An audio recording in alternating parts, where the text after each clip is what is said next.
dalam keluarga peran itu ya sudah ada tatanannya Ya. yang di mana ayah itu yang menjadi pemegang keputusan yang juga yang bertanggung jawab lah Ya. terhadap apa yang ada seperti itu. Alangkah baiknya kita menampung aspirasi dari Aspirasi. anak-anak. Bukan berarti keputusan itu tidak bisa dirubah ya, Ya. tapi yang penting kita komunikasi, yang Hmm. penting jangan ada menyudutkan satu sisi dan lain gitu, dan juga pihak lain juga sama seperti itu.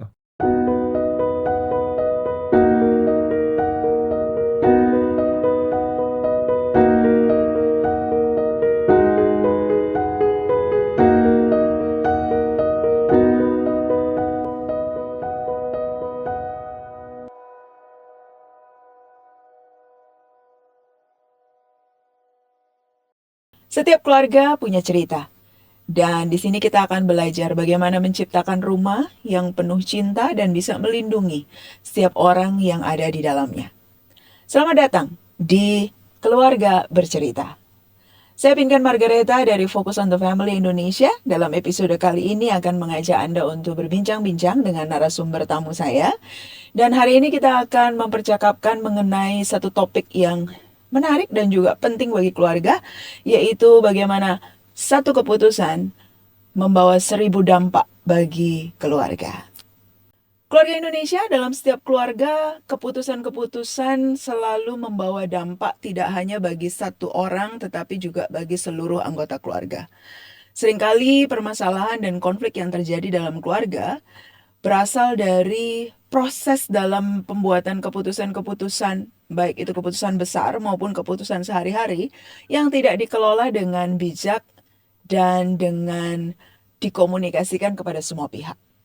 Terutama di dalam keluarga, peran seorang ayah sebagai kepala keluarga, sebagai pemimpin di dalam keluarga, menentukan bagaimana proses-proses keluarga memutuskan, mengambil langkah perubahan-perubahan, dan bagaimana dampak-dampaknya dapat tetap dikelola sebijaksana mungkin supaya keutuhan keluarga tetap terjaga, tidak terjadi terlalu banyak komunikasi yang miskom, dan kemudian juga merusak relasi antar keluarga.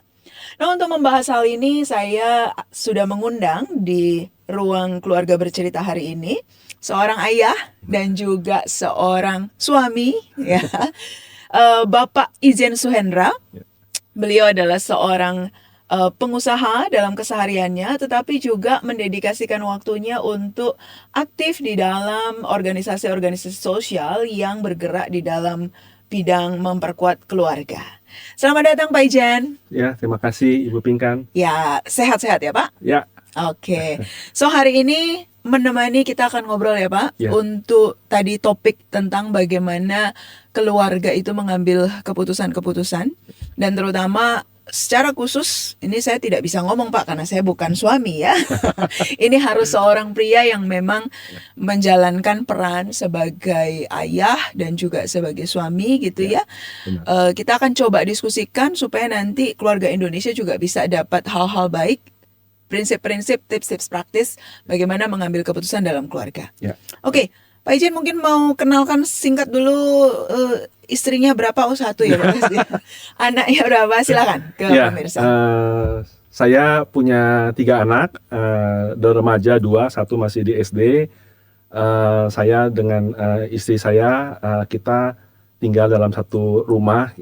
Keluarga orang tua saya bertinggalnya mungkin agak setengah jam dari rumah, jadi kita satu keluarga ada 5 orang dalam rumah itu.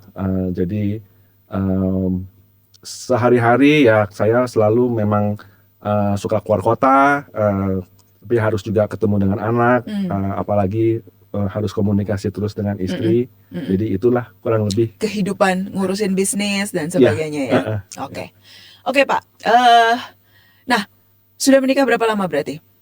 Sudah 20 tahun. Oke. 2 dasawarsa, betul ya? 10 tahun. Oke, cukup banyak pengalaman yang kita mungkin bisa, nanti ada yang beberapa bisa menjadi contoh ya Pak ya. Nah, dalam pengalaman Pak Ijen, mengapa ya keputusan-keputusan besar dalam keluarga itu seringkali berat dan kemudian ada konsekuensi-konsekuensi yang bisa mungkin kalau merusak terlalu ekstrim mengganggu ya Ya. keharmonisan pernikahan, mengganggu relasi orang tua anak, dan kalau kita di Indonesia ini kan juga bisa mengganggu relasi dan keluarga besar. Ya. Karena kita di Indonesia ini kan juga hidup dalam sebuah keluarga tuh nggak cuma keluarga inti ya, Ya. tapi keluarga besar. Ya. Kenapa tuh Pak? Ya, jadi ya seperti contohnya saya ya, saya punya 3 anak, anak kecil, udah remaja juga, dan kemudian istri saya juga. Jadi masing-masing mereka itu mempunyai suatu karakteristik sebagai pribadi yang berbeda-beda. Variasi ya Pak Ya, pribadinya. variasi. Oke. Jadi kalau saya ambil keputusan, misalkan A gitu ya, kemungkinan besar udah pasti tidak mungkin semua senang. Oke. Tapi disitulah kemudian saya harus pintar-pintarnya berkomunikasi dengan istri saya, dengan anak saya.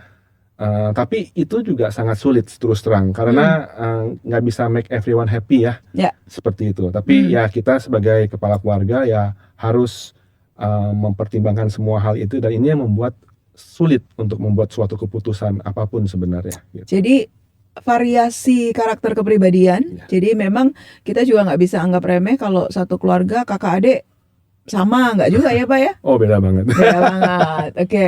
Variasi itu, dan kemudian juga tadi ya kan ya memang sih secara intuitif orang tuh kepengen happy. Yeah. Tetapi ternyata realita hidup dan setiap keputusan yang kita ambil tidak akan selalu membuat orang happy. Benar. Itu yang terasa berat ya. Ya. Kalau demikian ya Pak, dasar value kita ya, kan Bapak bilang kita nggak bisa bikin semua orang happy. Oke.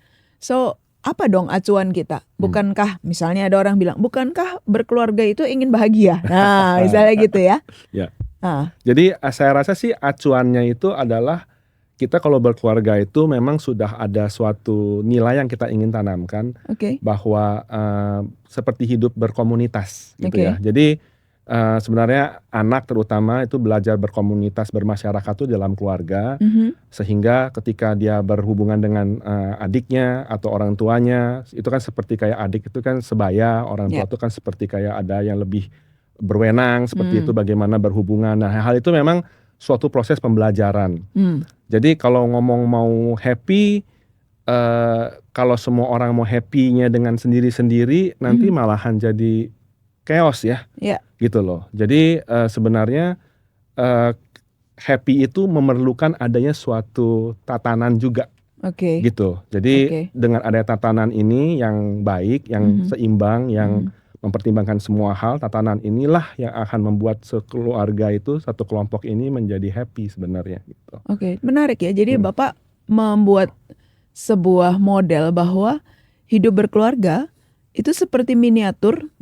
Hidup bermasyarakat, di mana ada tadi ya, ada lapisan otoritas yang mungkin berbeda, tapi ada juga yang sebaya. Dan bagaimana kalau ngikutin happy-nya kita itu subjektif ya Pak? Iya, benar.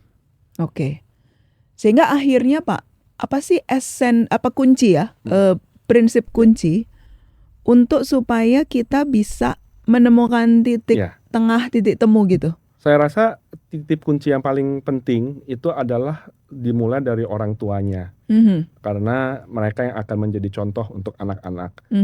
Jadi ya kita suami istri, kita pasti awalnya kan pasti pacaran dan sebagainya. Itu dasarnya kan saling mengasihi ya, dan menempatkan orang lain, pasangan kita tuh di atas kepentingan kita. Yang dimana hal itu memang yang sulit untuk mudah, dilakukan, ya, karena terkadang apa yang kita telah lakukan mungkin kurang cocok dan sebagainya. Tapi prinsipnya harus ada suatu nilai bahwa saya tahu pasangan saya tuh melakukan ini untuk kebaikan saya, walaupun saya nggak bisa benar-benar paham, tapi ada suatu kepercayaan seperti itu. Kalau orang misalnya ada istilah kasih benefit of a doubt ya. Jadi kalau ada suatu hal yang kok begini ya pasangan saya begitu, apapun yang kurang jelas dan belum bisa dimengerti pada saat itu, yang penting ada satu hal yang harus terus dipegang, bahwa pasangan saya tuh mengasihi saya. Ya, Jadi ya. walaupun nggak bisa dimengerti, tapi ya itu yang saya Trust, tahu gitu loh. percaya. Percaya, trust, benar. Ya, saya teringat kalau dalam teori pernikahan tuh trust tuh pilar. Iya. Ada trust, ada komitmen. Iya. Trust tuh pilar. Dan ini tadi waktu Bapak ngomong, saya pikir mungkin menjadi tidak mudah zaman sekarang ya, terutama dengan digitalisasi dan media sosial. Bicara soal mengambil keputusan, pengaruh yang masuk di kepala kita, Iya. ya itu kan banyak sekali. Banyak. Ah. Ya. Kemudian juga, nah ini selalu yang menjadi keresahan saya adalah di media sosial tuh nggak ada yang ngedit, Pak. Jadi kayak semua orang bisa berpendapat, Iya. semua orang bisa bikin konten gitu ya. Iya. Dan amatan saya juga seringkali yang membuat kompleksitas Iya. konflik dalam keluarga. Istri punya algoritma medsosnya, suami punya, anak-anak punya, Iya. dan sumbernya itu bisa sangat berbeda kan, Iya, Pak. benar. Jadi by environment of information gitu ya. Iya. Kita tuh ada di jungle gitu kayak. Iya, benar. Dulu sebelum medsos kan masih ada editor, dewan Iya. penyunting yang kayak menjaga harmoni kan. Iya. Nah, waktu Bapak bilang tadi, saya pikir trust Iya. dan benefit of A doubt. Iya. itu nggak gampang tuh mengusahakannya tuh, Pak. Benar. Jadi memang pengaruh-pengaruh dari teman ya. Kita kan sebagai, pasti kita punya teman Pasti masing-masing. punya kan, nggak ya. mungkin cuman Nggak kayak mungkin. circle-nya Iya. family aja Dan kan. juga dengan adanya sosmed, kita akan bertemanan dengan jauh lebih banyak orang. Exactly. Dan kita tidak memahami juga sebenarnya teman yang di sosmed itu seperti apa, kecuali apa yang ditampilkan di Yes. sosmed itu. Jadi Nggak tahu the real life-nya kan. jadi kita berasumsi. Ya. Dan kita berasumsi pasti berkenaan dengan kepribadian kita. Kalau kita emang misalkan contohnya suka makan ini, kita suka makan gitu. Saya kok ini orang kok makannya enak melulu gitu kan. Terus kalau pergi makan kok selalu fotonya itu kok sama suaminya terus. Ya. Waduh, suami saya Kok nggak gitu? Kayak gitu gitu kan. Iya. Gitu kan. Ya, di mana ya kita juga tahu bahwa foto-foto itu mungkin ya foto satu di antara berapa ratus foto mungkin ya. Nah, tapi hal-hal seperti itu menimbulkan suatu keresahan. Yes. Ya, keresahan. Comparison. Comparison yang menjadi kadang kita nggak mengkomunikasikan juga ke suami ya, pasangan. Dan itu pun juga bisa terjadi nggak dikomunikasikan karena mungkin ya kita, misalnya saya mungkin sudah lelah, saya juga nggak bisa nangkep ini ngomong apa istri saya gitu kan, kok bisa tiba-tiba ngomong kayak begini gitu kan. Jadi ya itulah memang dinamikanya ya, sangat sulit seperti itu. Ya, artinya mungkin kalau saya melihatnya, kita harus menyadari bahwa kita hidup di zaman yang membuat isi kepala kita itu, Pak, belum tentu sama. Ya kan? Benar. Sehingga kita tidak bisa berasumsi, ya mestinya tahu dong, gitu ya. Benar. Nah, oke. Jadi by prinsip mengambil keputusan dalam keluarga, kita bisa sepakati bahwa ini adalah sebuah proses yang kompleks, perlu didasari oleh rasa percaya, perlu berkomunikasi, perlu dipercakapkan. Benar. Gitu ya. Nah, Pak, boleh kasih contoh nggak keputusan besar di kehidupan keluarga Bapak yang mungkin bisa juga menginspirasi keluarga-keluarga di Indonesia? Kalau untuk saya ada saat dimana ketika anak saya perlu dari SD ke SMP ya, kita mulai berpikir tentang masa depan anak. Mau belajar apa, dengan kepribadian anak, mana yang sekolah yang cocok dan sebagainya. Dan tibalah saat dimana kita mendapatkan sekolah yang kita rasa baik itu jauh banget dari rumah saya. Dari mana tuh? Bapak di Jakarta Barat? Saya di Jakarta Barat, sekolahnya di Jakarta Timur. Ujung ke ujung, Pak. Di peta ujung ke ujung. Jadi gimana ya? Maksudnya Hmm. kita kan menempatkan anak ya Ya. kan, masa depannya Mhm. lebih penting misalkan Ya. dibanding mungkin pekerjaan saya atau juga pasti istri saya juga setuju lah. Ya. Maka malah dia yang lebih memberikan arahan seperti itu. Aha. Masa depan anak penting gitu kan. Mhm.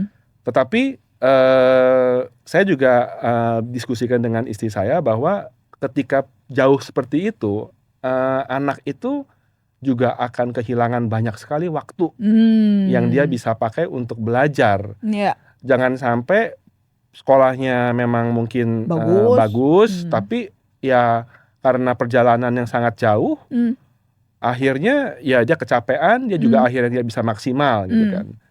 Nah pada saat itu ya sebagai kepala keluarga, saya berusaha untuk mengkomunikasikan ke istri saya. Saya bilang, apa mungkin kita pindah aja? Oke, Gitu. opsi-opsinya dibuka Kita gitu buka ya. Oke. Waktu saya ngomong kita pindah aja gitu, wah istri saya langsung, hah pindah aja? Tidak mungkin. Dia bilang. Saya bilang, kenapa tidak mungkin? Ya, oh karena saya punya teman-teman komunitas di sini. Ya. Kalau udah pindah nanti gimana begitu ya. Ya. Nah, jadi itu kan suatu hal yang jadi dalam satu sisi kita seperti melihat, lah berarti kalau mau dibilang negatifnya ya, Ya. berarti istri saya itu menempatkan Kepentingannya. kepentingan dia lebih tinggi dibanding anaknya dong, gitu kan. Nah, seperti hal ini sangat sulit lah ya untuk saya bisa menyampaikan dengan sampai dia tuh bisa memahami. Ya. Tetapi dia akhirnya juga merasakan bahwa ya sudah, jadi akhirnya nggak ada yang bisa semua sempurna seperti itu. Nah, pada pendek cerita sih sebenarnya akhirnya ya kita melakukan keputusan ya anak saya itu ya harus bolak-balik. Oh, Ya. barat ke timur. Oke. Seperti itu dengan konsekuensi-konsekuensi yang ada. Oke. Yang juga itu juga udah disampaikan bahwa jadi kalau di mobil tuh ya jangan main gadget, mendingan tidur supaya sampai di rumah bisa lebih segar seperti itu, dan berbagai macam hal lah seperti itu. Dan juga itu juga kita komunikasikan ke anaknya juga gitu loh, bahwa hal-hal seperti ini akan membuat mereka punya waktu itu seakan-akan ya nggak ada waktu seperti itu, mau atau enggak seperti itu. Oh, jadi di awal sebelum diputuskan udah dikasih opsi dan anak diberi suara. Iya, diberitahu. Tapi pada akhirnya memang kita memberikan dialog seperti ini ke anak itu supaya mereka memahami, tetapi keputusannya tetap ya sebagai kita yang berwenang ya di keluarga, sebagai orang tua ya akhirnya saya dengan istri saya yang harus memutuskan gitu. Dan pada akhirnya ya antara pun berdua, antara suami istri pasti ayah yang menjadi pemegang keputusannya seperti itu. Seperti itu. Udah jalan berapa lama tuh Pak yang pertama ini? Udah 6 tahun. Oh, udah 6 tahun. Oke. Udah hampir selesai. Bolak-balik ya. Dan turns out gimana? Maksudnya? Turns outnya itu kita menyadari bahwa minusnya banyak.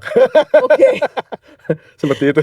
Ya, jadi ini menjadi pembelajaran ya, maka dari seperti saya sebutkan dari awal bahwa pembelajaran seperti ini adalah yang penting kita tidak menyalahkan. Nah itu. Ya. Jadi saya mau nanya nih, kemudian ada yang tuh kan udah dikasih gitu nggak? Ada aja sih, secara realitanya sih ada gitu kan, karena kan ya manusia kita merasa mungkin lagi merasa emosional dan sebagainya. Tapi prinsipnya sih kita merasa ya sudah, kita udah seperti ini, jadi kita masih ada anak paling kecil. Apakah kita mau melakukan hal seperti itu atau tidak? Nah ini pertimbangan yang akan kita bahas lagi seperti itu. Oke. Jadi keputusannya dibuat dengan mempertimbangkan opsi A, opsi B, plus minus masing-masing. Kemudian at that moment diambil kira-kira yang kontranya paling sedikit, pro-nya paling banyak. Meskipun setelah dijalani pun turns out juga cukup banyak implikasi cukup banyak negatif. Tetapi apa yang Pak Ijan sampaikan adalah jangan menyalahkan. benar. Karena toh itu sudah disepakati bersama Iya, suami, istri, dan anak. Nah tadi saya ingin menarik begini Pak, kan memang ada sebuah, masih lah ya di Indonesia tuh ada sebuah pemahaman umum, ya pokoknya ayah itu cari uang, Iya. ya kan? Nanti urusan pengasuhan anak, pendidikan anak, urusan ibu. Apalagi kalau misalnya istri atau ibu ini tidak bekerja. Nah itu kan di lapangan tuh seakan-akan pembagiannya demikian. Iya, benar. Pendapat Bapak gimana nih? Terutama tadi Bapak kan beberapa kali mengutarakan bahwa ayah itu harus memegang peran sebagai pemimpin. Iya. Mm-mm. Saya rasa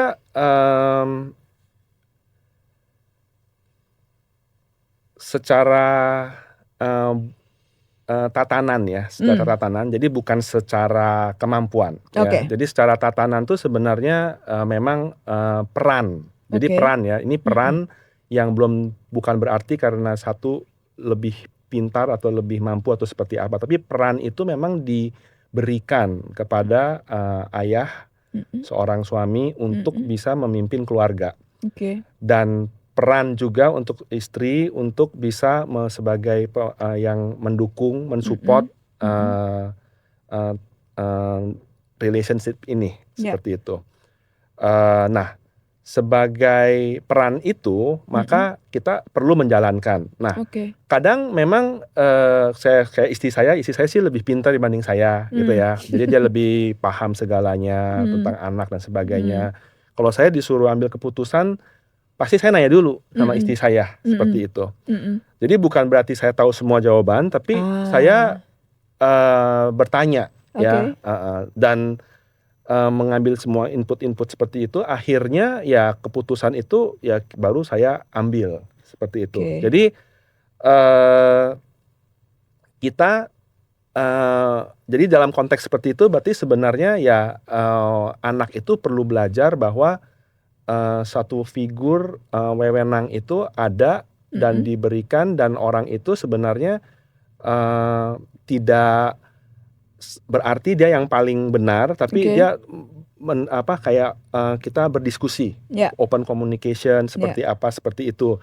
Jadi hal seperti itu sih menurut saya. Jadi kadang banyak orang yang berpikir bahwa karena dia lebih mampu maka biarlah dia memutuskan, seperti itu. Ya karena dia memutuskan berarti dia harus ambil konsekuensinya, gitu.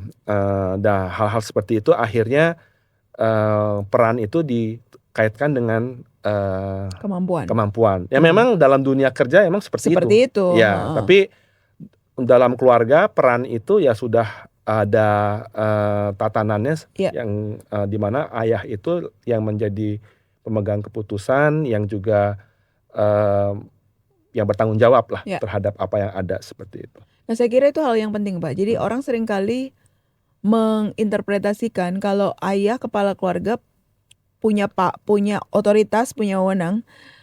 Tapi kan sebenarnya kalau seperti dua sisi mata uang, satu sisi dari otoritas dan wewenang adalah tanggung jawab. Iya. Iya kan? Iya.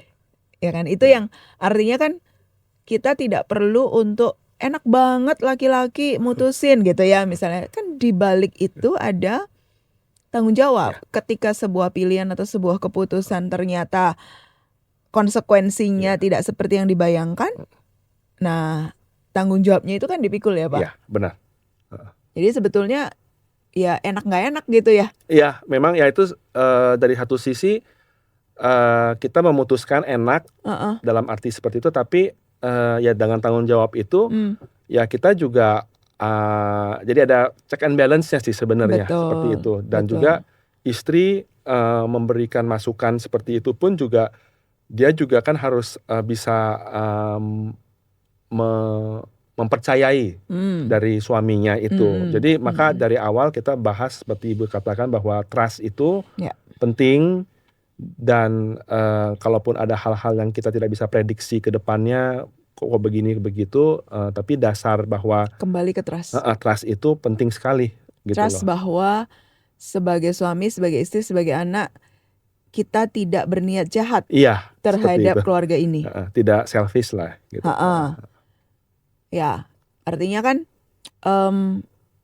dan kalau yang saya renungkan memang tantangannya di situ Pak, karena lebih mudah untuk kita menuduh gitu ya. Jadi tuh kan gara-gara kamu gitu ya. Iya, benar Ya kan? sekali, benar. Mm-mm. Ya memang kadang-kadang ya Manusiawi sih Pak. ya kita juga saya juga kadang waktu ternyata kita buat putusan Heeh. tidak seperti ini, walaupun sebenarnya saya pikir harusnya iya, tapi Heeh. ternyata enggak kan, akhirnya Heeh. ternyata yang benar yang iya gitu kan Iya, ya. iya, iya. Tapi kan ya, natural lah ya, alami, saya pasti mikir ya kan udah bener saya gitu kan. Heeh, Cuman saya heeh. nggak bisa karena putusan sudah dibuat, Iya. ya saya juga nggak bisa bilang bahwa kan udah saya kasih tahu Ya, begitu ya, begitu. ya, ya, Jadi ya. hal-hal seperti inilah yang mungkin bukan berarti keputusan itu tidak bisa dirubah ya, Ya. tapi yang penting kita komunikasi, yang Hmm. penting jangan ada menyudutkan satu sisi dan lain gitu, dan juga pihak lain juga sama seperti itu. Mungkin karena kita itu cenderung ingin menghindari masalah kan Pak. Ya, Padahal sebetulnya kalau sisi lain dilihat ya, ketika sebuah keputusan tadi misalnya keputusan sekolah dari barat ke timur Jakarta, lalu ada implikasi ke waktu Iya. gitu.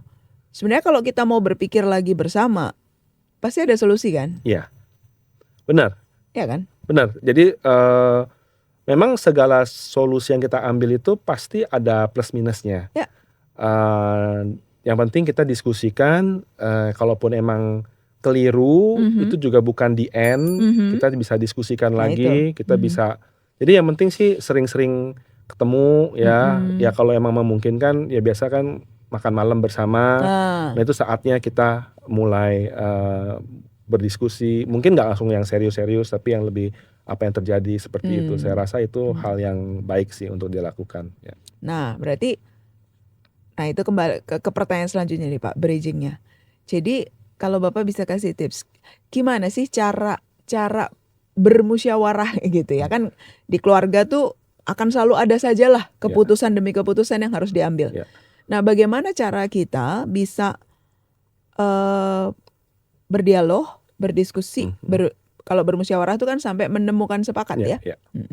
Jadi saya rasa sih yang paling penting di antara keluarga kita misalnya lagi duduk bersama itu, ketika ada anak-anak menyampaikan aspirasi mereka dan sebagainya itu, paling pertama yang paling penting adalah antara suami dan istri itu perlu sepakat. Oke. Jangan sampai anak itu melihat bahwa si ayah ngomong A, ini ngomong B gitu kan. Nah hal-hal seperti ini memang kita kan nggak tahu ya anak kita bakal ngomong apa begitu ya. Nggak mungkin juga pada saat itu kita ngobrol dulu gitu kan. Jadi mungkin hal itu ya mungkin kita perlu waktu juga. Nah, jadi nomor 2 kita perlu ada waktu untuk kita bisa nanti kita ngomong oke, nanti kita kabarin lagi seperti itu. Tapi prinsipnya adalah jangan sampai kita ngomong antara ayah dan ibu itu, suami istri itu ngomongnya tuh beda. Seperti itu satu. Kedua, alangkah baiknya kita menampung aspirasi dari anak-anak. Jadi dengan demikian kita bisa menangkap sebenarnya mereka tuh feelingnya bagaimana. Memang anak-anak ya. Jadi mereka mungkin merasakannya over atau mungkin bukan berarti seperti itu. Tapi kita juga nggak bisa langsung itu kamu tahu apa, atau apa begitu ya. Saya rasa itu kan gitu. Jadi mungkin kedua kita mengajarkan mereka untuk bahwa mereka bisa didengar juga. Karena nantinya kita berharap mereka bisa berpendapat. Apa-apa yang mereka rasakan itu kita bisa tahu. Kalau enggak kan nanti dia ngomongnya sama teman-temannya doang. Sedangkan kita kan sebenarnya mau mengarahkan mereka gitu. Nah, ketiga itu yang paling penting ya itu. Ketiga itu adalah bahwa semua orang harus tahu bahwa ya kita dalam hal ini bersama-sama seperti itu. Jadi adanya hal perasaan seperti ini communal sense-nya itu yang membuat kita jadi kayak nggak sendirilah ya. Karena kan kita kan saya rasa anak-anak tuh ya cari teman ya, tapi kan keluarga itu merupakan suatu hal komunitas pertama mereka. Gitu. Jadi communal sense itu perlu ada sebenarnya. Ya, keluarga itu menjadi tempat kita tertanam, belong gitu kan ya Pak ya. Dan kalau kemudian ada pihak yang merasa tidak didengar, susah, Iya. disconnected kan Iya, jadinya. disconnected. Hubungannya menjadi meskipun ada di dalam satu ruang fisik yang sama, satu rumah yang sama, tetapi trust, kenyamanan untuk menyampaikan pendapat boleh jadi akan terganggu ya. Ya kan, Pak? Oke.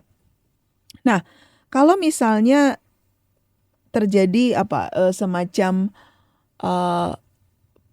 blocking gitu. Jadi bisa antara suami istri, bisa antara orang tua anak. Nggak ketemu nih Iya, iya. gitu. What should we do? Kalau blocking sih sebenarnya ya akhirnya ya kita menyadari ada blocking itu ya kita mungkin nggak address dulu masalahnya. Setelah itu mungkin kita perlu cari waktu untuk one on one. Jadi ada lobbying satu persatu ya dong Pak. Oh iya, kan? gitu. Jadi ya kita ajak dia ngobrol, dia ngomong ya begitulah.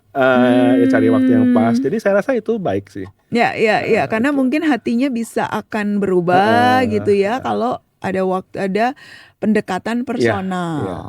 Dan juga kadang-kadang kan kalau banyak orang ngomong ada juga anak yang mungkin agak nggak begitu banyak ngomong gitu ya. Iya. Apalagi kayak anak saya yang paling kecil gitu. Selalu kakak-kakaknya itu yang Merasa ngomong gitu kan.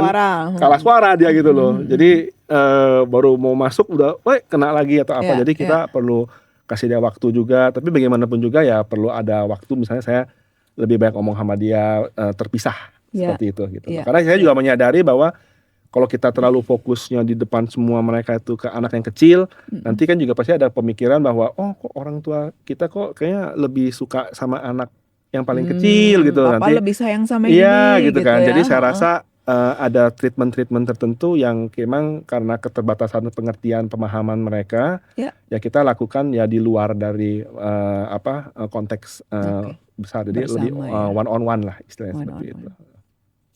Oke Pak. Ya, memang pada akhirnya ya kalau obrolan kita ini kan mengerucutnya bahwa satu pilar rasa percaya, kesediaan untuk mendengar dan menyampaikan apa yang dirasakan. Kemudian ruang mesti secara intensional disediakan ruang-ruang untuk berkomunikasi ya Pak. Benar. Itu yang belakangan kan sebetulnya kalau kita mau jujur dengan kehidupan urban, kalau di urban ataupun dengan adanya gadget itu kadang kan sulit. It doesn't happen. Iya, benar. Saya pergi sama anak saya berdua tapi dia main gadget. Nah, that's it gitu ya. Jadi pada akhirnya memang kita mesti kembali kepada sebenarnya itu kan hal yang bukan sulit ya Pak. Itu meluangkan waktu dan berkomunikasi ngobrol kayak kita itu kan sebenarnya bukan hal yang sulit, tetapi ternyata menjadi seakan-akan sulit dilakukan hari-hari ini karena perilaku kita terhadap penggunaan gadget ya. Oke Pak, let's close dengan apa?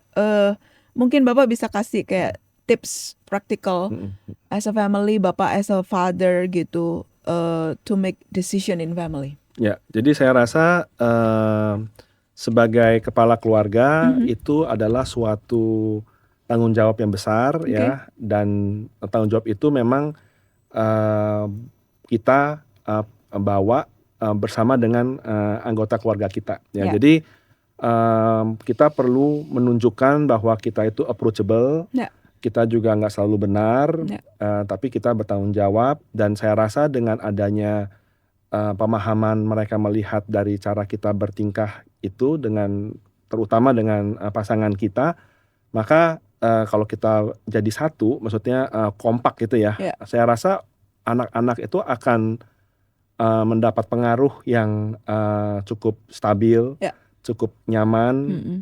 Jadi mereka tahu bahwa apapun yang agak